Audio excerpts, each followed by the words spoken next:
Hello friends, this is Father Frank Pavone, National Director of Priests for Life. I wanted to take a few moments to speak to all of you in the pro-life movement, whether on the national or local level. This is such a key moment for us to continue to work in unity with one another to expose the reality of abortion and the reality of the evils going on in Planned Parenthood and the entire abortion industry.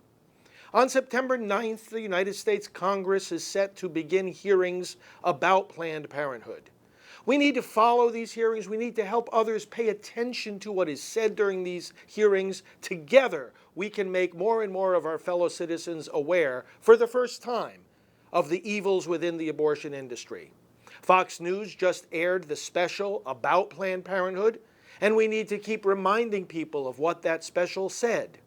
And then on Saturday, September 12th, there will be the National Day of Remembrance, co-sponsored by Priests for Life, Pro-Life Action League, and Citizens for a Pro-Life Society. I want to urge you to be involved in that day of remembrance, when memorial services will take place at the grave sites of aborted babies and at other memorial markers, reminding once again our brothers and sisters of the reality of the unborn child and the violence of abortion. You know, in John chapter 9, the man born blind is healed by Jesus.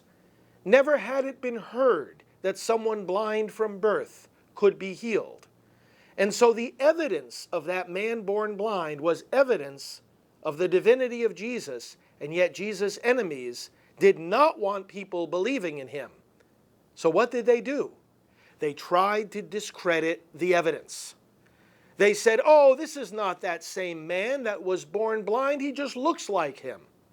And then when he said, oh, yes, it's me, they said, well, get your parents. Were you really blind from birth? They asked the parents if that was true of their son.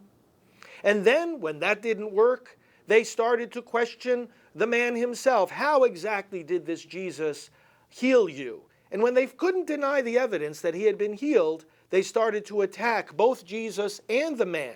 And they said, he is a sinner. He cannot possibly be following God.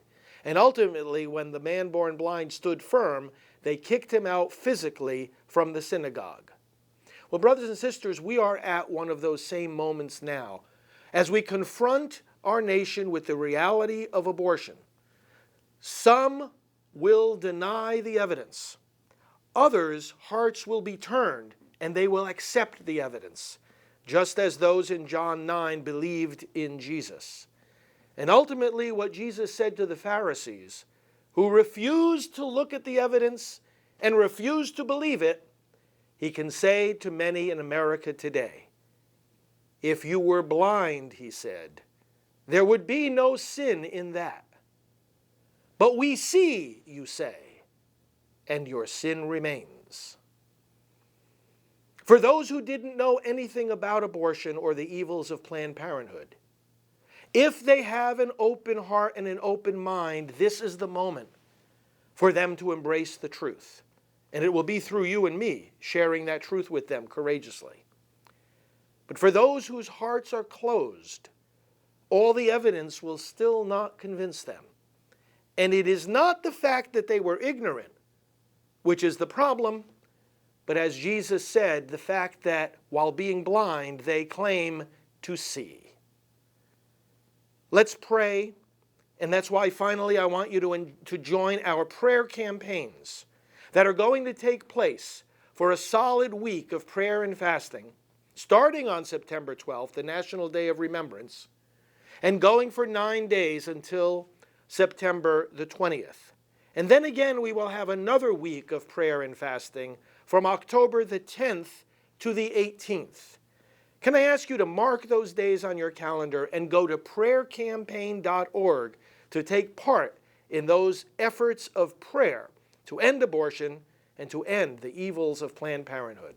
So to all of you brothers and sisters in pro-life groups, big and small, let us be strong, courageous, and united as we move forward to end abortion. God bless you all.